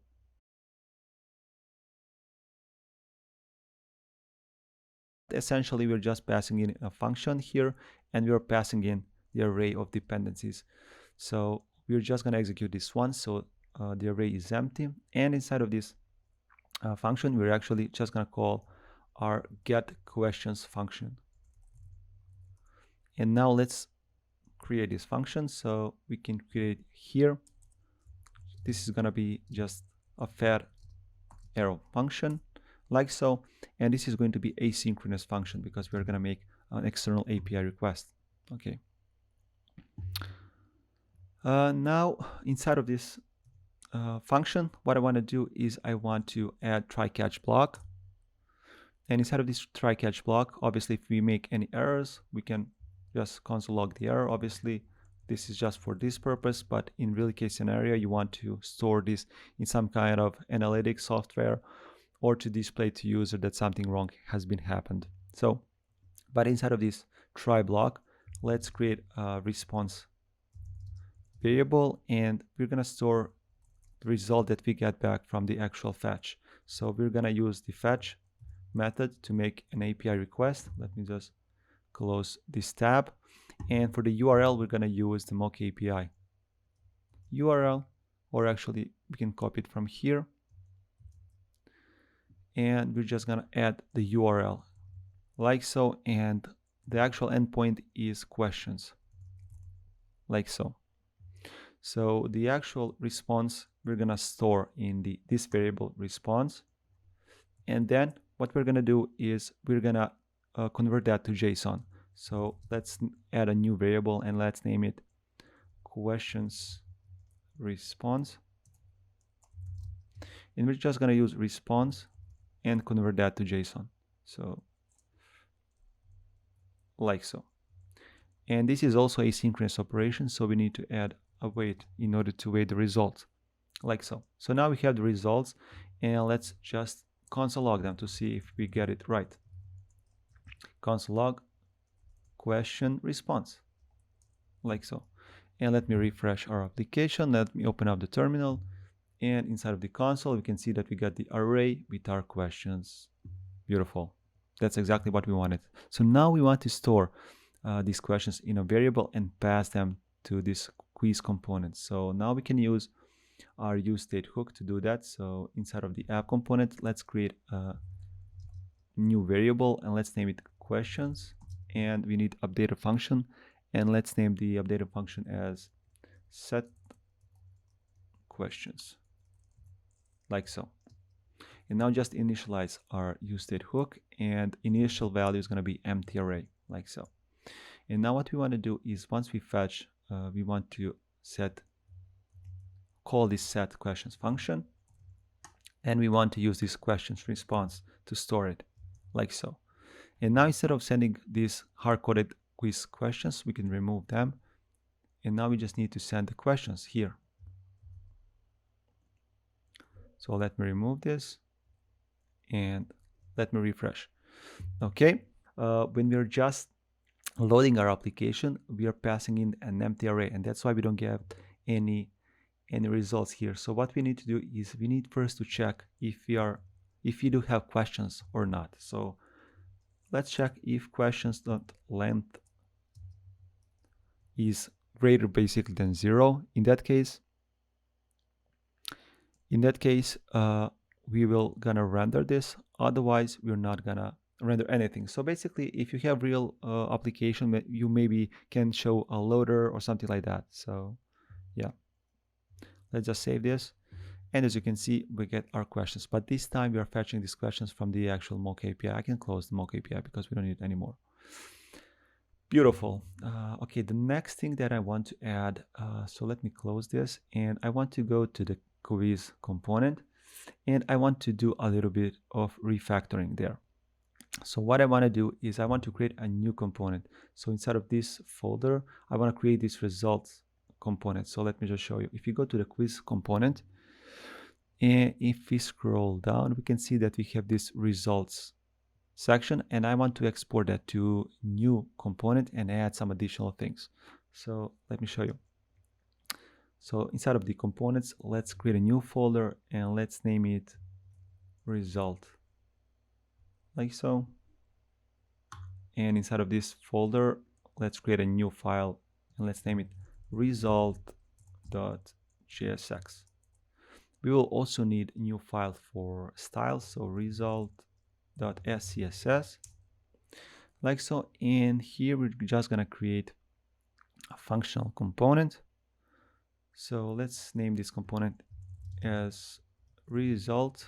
So this is basically the result here of our quiz, and this is going to be a functional component, and we want to export the on bottom. So export default result, like so. Okay, now inside of the return statement, what I want to do is I want to return basically from the quiz application. So here we can just take this entire section. Let me cut it off and let me paste it here, like so. So in order to make this work, we'll need a couple of things. So first we need this questions length, and we need this result score, and also we need this on try again function. So we're gonna pass those through the properties. So first, let's say that we're gonna get total questions. Let's rename this property. So let's name it as total questions. Then we will need result to access all of these properties from the result. and we will need on try again function, like so. So now let's import this function here in our quiz application, or actually quiz component. So let's import result from result, like so. And now we can place it inside of our quiz return statement here. So result, and for properties we need to pass in, let me just see what we added. So we need result, so pass result property there. Then we need this method which is on try again, so just pass in that. And the last thing that we want to pass in is this total questions, and that's going to be this questions.length, like so. So here we're going to pass to total questions, we're going to pass as questions.length. So let me save this, like so, and let's refresh our application. Or actually there's one thing that I forgot, so we need to add CSS as well. So if you go to the quiz CSS, let's take the result div as well. So let me take it from this place and let's add it to the result here, like so. And now we need to import it inside of our component. So let's import it on the top. So let's import, or actually it's in the same folder, and the name of the file is result.scss, like so. And now let me just see, it should be good, but for some reason I don't see it being loaded properly. So let me just see if we added, okay, we added this. Let me just see if there is a issue with the name itself, so we double check that here, or we probably need to refresh our application. So let's do that. Okay, there's one problem. We are actually not importing the variables, so that's why it doesn't work. So inside of our file we need to import the variables. So let's see where we store the variables. So let's use the import, and variables are in two folders, up and then in styles folder and inside of the vars file, like so. I know what it is. So we are actually having the wrong import, so this needs to be default import. So just remove the brackets, like so, because this needs to be a default import, like so. Now if you refresh, you can see it works as expected. So now let me just see at the end of our quiz if we got the styles correctly. So let me just skip to the end of this quiz, and now we have our scores being styled correctly. Okay, so the next thing that I want to add here is I want to add the ability to save our score, and then once we refresh and restart our session, we can see the leaderboard and what is the best score that we created. So let me go to this results page here. Let me close all these other things, and now let's start building there. So here below this on try again, we want to add React fragments, and below this React fragments, let's add a heading, href heading. So let's say here enter, let me just close the sidebar so it's more readable. Enter your name below, and let's add a break line to save your score, like so. So here, and then we want to give an input so that users can enter their name, and we're just going to save the score that they achieved. So let's add an input, and for this input we will need a value, and we're going to store that value, or actually assign that value using the use state hook. So let's import use state hook, import use state hook from React, and then we're going to create new variable. So let's name this variable as a name and update a function as set name, like so. and we just want to set the initial state to be empty strings, like so.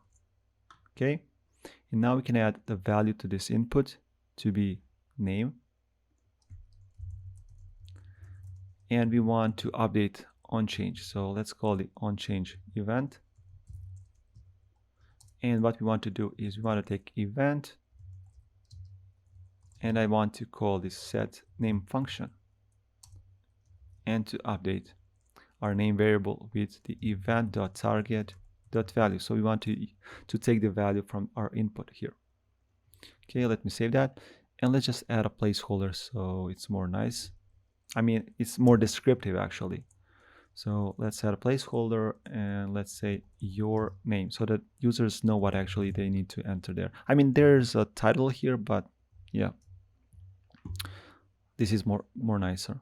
And we want to add a button. So here we're gonna say save. Okay. And now let's add a new on-click event. And here we want to handle once we click on our button. So let's say handle save, and we're gonna create new function here on top. So let's add a new function, handle save. It's gonna be arrow function, like so. And here we want to store the results that we got from the actual result score. So yeah, and we're gonna use local storage to save. Okay, so the next thing that I want to do is I want to take the values from the score and create new object. So let's name that object as score. So it's gonna be new object, and this object is gonna have a name.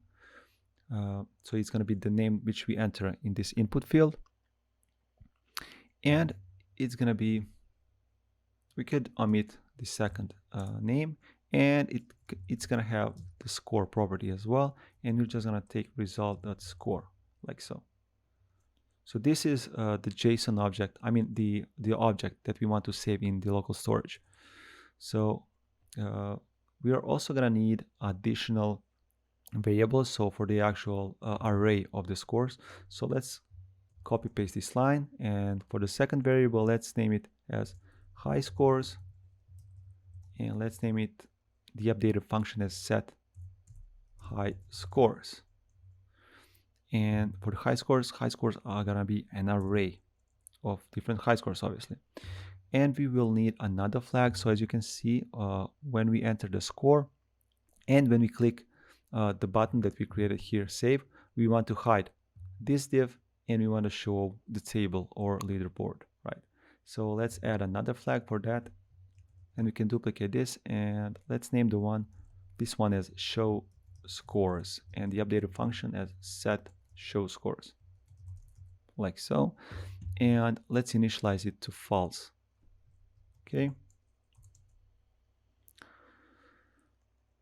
like so. And what we're gonna do now is basically we're gonna update this high scores array. So we're gonna add our score to it and save it. So let's create a new variable, and let's name it as new high scores. And here I'm just gonna destructure our current scores, so high scores. So just destructure them, and then we're just gonna append our new created object, new score. And then what I want to do, I want to sort them. So let's use the sort, because we want to display the best score on top, and then we want to rank them, based on the score that they achieved. So let's sort it, and we access the first item in the sort array and the second. And how we sort them is by using the score. So we want to take b.score, and we detract it from a.score. And using this sorting, actually we don't need this one. In using this score property, we're gonna rate them and sort them, like so. Okay. And now what we can do is we can store that. So let's first set it to high scores. So set high scores to be this new value which we created, and that is new high scores. And we want to set the flag to show the actual scores. So this flag. So now let's set it to true. So set show scores flag to true, like so. And so basically we're going to use this flag to, like I said, to alter this div. So let me just save it. So this is the div that I'm talking about. And the most important piece is actually to save that in a local storage so that we can retrieve it back. Ideally, in ideal use case scenario, you would have an API point where you can actually, or database where you can save all these results. But for now, and for this application, we're just going to use the local storage. So we're going to call the local storage dot set item, and let's name the item itself as high scores. And here we need to pass a string because you can only store string in the local storage. So we need to call the json.stringify method to convert this array in string. And what we need to pass in new high scores, this one. And with that, we have created the new high scores. So what I want to do now, before we actually retrieve those scores back, I want to create a new div, and we're actually new section, and inside of this section we're going to create our table. So let me just see below this, let's just add a new flag, so here, and I'm just going to say if show scores is false. So if we don't want to show scores, in that case we want to render, just a second if I get it right, in that case we want to render this section. Otherwise we want to show the scores. So next to it, let's add a new section, and here we're gonna say if show scores. I mean, we could even set conditional, so we could do it like if no, we can add a ternary operator. So if we want to hide show scores, so basically render this one. Otherwise, let's render new section. So inside of this section, we're just gonna add a table. So let's add a table like so, and inside of this table we're gonna have 3 columns. So let's add first header, so t head, and inside of this head let's add a row, and inside of this row we're gonna have 3 columns. So let me paste this 3 times. So for the first one we're gonna add a ranking, and this is going to be basically just the numbers from 1 to to other numbers.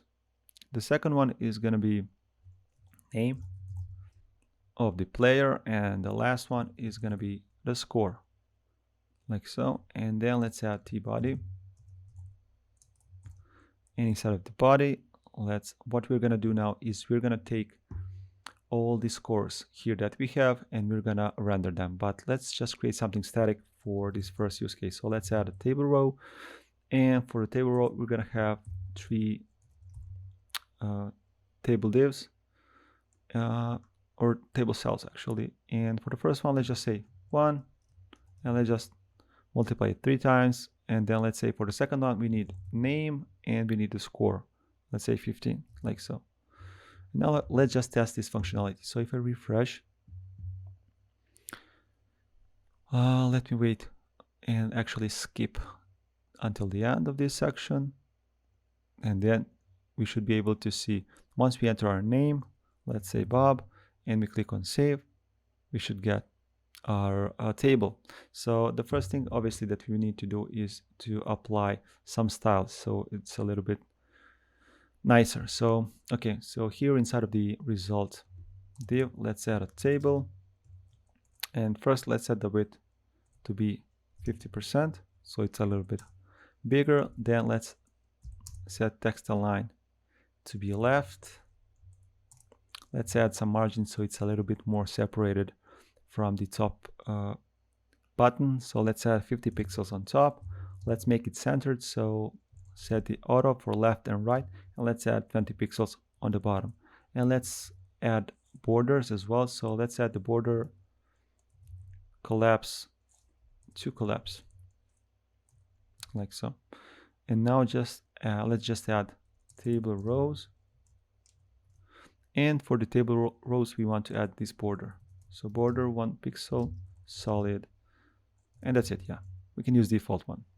Here these 3 columns are only being stacked below this one. So because we wrapped our body with our head. So let me just fix this. And there you go. This is how I want it. So now we can use high scores that we actually created and not hard coding this, and create actual data here and dynamic data. So let's use high scores.map, and we're going to iterate through our items. So let's say we access the high score property, or actually let's name our item as high score. And then what we want to do is we will need to access the index itself. So like so. And then inside of the loop, we will need to return this table row which we just created here, and we will just update these static values. So what we're going to use here, we're going to use for the first one, we're going to use the index, and we're just going to increase it by 1 because it's starting from 0. So we want to obviously start from 1. For the name, we're going to use the value which we created here, and that's here the name. So high score.name, and for the last one, we want to use the score, and we name that one as score, like so. So let's add new property here on the bottom, high score.score, like so. So let me refresh it, and we actually now got the actual real score that we saved it. So and let's just try this again. So actually we want to do we actually want to perform some resetting. When we click on try again, we want to reset our state here. So I will need to add an additional function. So let's name this one as handle save. So actually we have handle save here. That's the one that is saving, and we want to add additional function for on try again. So let's name it as a handler try again. So here, because we want to reset the state. Once we click on try again, we want everything to be exactly the same as when we started doing so. So what we want to do here is let's create a handle try again function. It's going to be arrow function, and we're going to call this function from our button here on try again. Okay, so what we're going to do here, we're going to reset the state of set show scores. So let's call that function set show scores to false. We want to reset the high scores to empty array again. So let's call it set high scores to an empty array. And then we want to call this on try again function when we reset that. And there is one more thing that we need to do actually. So when we actually reload our application, we will lose the actual results that we created and that we stored inside of the local storage. So what we need to do is we need to create use effect hook, and using this use effect hook, we want to, once our component has been created, we want to fetch the actual, not fetch, but retrieve the data from the actual local storage and save that to our high scores. So for that, we will need use effect hook. So let's import use effect hook here, and let's initialize our hook here. So let's call use effect hook, and we want to execute this hook only once. So let's leave the dependency array as empty. So what we want to do is we want to set this set high scores array, and the thing which we retrieve from the actual local storage is a string. So we need to use that string and convert that to the actual array. So how we do that is using the json.parse method, or function rather, and then we get local storage dot get item.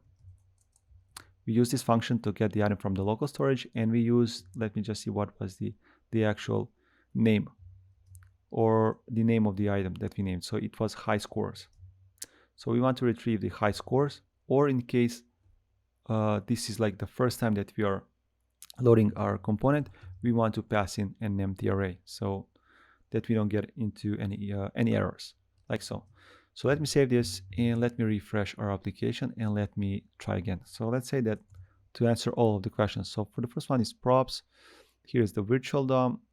This one is user interface framework. This is props. This one is JavaScript. And this one is JavaScript compiler. And we got score 30. And yeah, so now we can enter our name. Let me enter my name, Slobodan. And let me save this. And you can see we got the score Slobodan as 1. So yeah.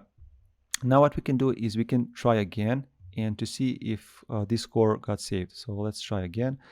And actually, as you can see here, we have this issue. So we need to actually reset our input field. So let me go quickly inside of our quiz component. So here inside of the quiz component, inside of the onClick next, what I want to do here is I want to set input answer as an empty string. So once we reset it, it's going to be empty, like so. Okay, so let's try again. Let me refresh our application and let's fill in the props. And now let's make some questions, or actually let's make wrong in purpose, so that we don't get the perfect score again. So here we got total score 10, so we only got 2 correct answers. And let me use different names. So let me use my last name. And actually we got only the last score. So what I want to do is I want to check if we are storing that correctly. So if we inspect, we can use the local storage. Okay, so yeah. Okay, so this is the problem. We're not setting the key to our actual table rows. So that's one of the most important things that you need to add. And obviously I forgot it. So let's add a key, because using the key, React is able to track which item has been changed in the list itself. So that's why we need it. So let's add a ticks, and we want to make this from high score.score, and we want to make it a combination of high score, of name, and the index itself, so that we are sure that this is unique. Because if somebody enters the same name and he achieves the same score, we're gonna get the same index, right? So like so. And let's see. Okay, we got the result normal. So let me save this and let's refresh it again. Here we need to get item and we need to pass the string, or actually the key of the property which we want to get from the local storage, and that was the issue. So let me just make sure that this is the same key. So this is the high score, like so, and now it will work. Okay, so yeah, that was the issue that I missed. Okay, so yeah, now let's see, props, next, virtual DOM. Now let's make the best score possible. User interface, props, JavaScript, and compiler. And now let's save it. Let's save it as pub. And there you go. So now we have our scores being saved. So let's try once again just to make it sure. So let's say that this time let's make everything wrong, so that we make a different score. So you can see that sorting is working as well. So let's name this one as Bob Guy. And as you can see, now it's getting sorted. We are getting all the values being saved, and this works as expected. So I think this pretty much sums up on what I wanted to do today. Yeah, maybe it's not a lot. Obviously, there's so many things which you can add potentially on this application, but I think it's enough to cover the basics. To cover the basics of React and to have something to just get your hands dirty. And yeah, and if you want to support my channel and get a full source code of every single video that I'm doing, feel free to check out patreon.com/codewithsloba to get full access. See you there. Well, that's all for this React video. And thanks for stopping by. And don't forget to subscribe. Code with Sloba. Thank you for watching the entire video. To see more React tutorials, click here.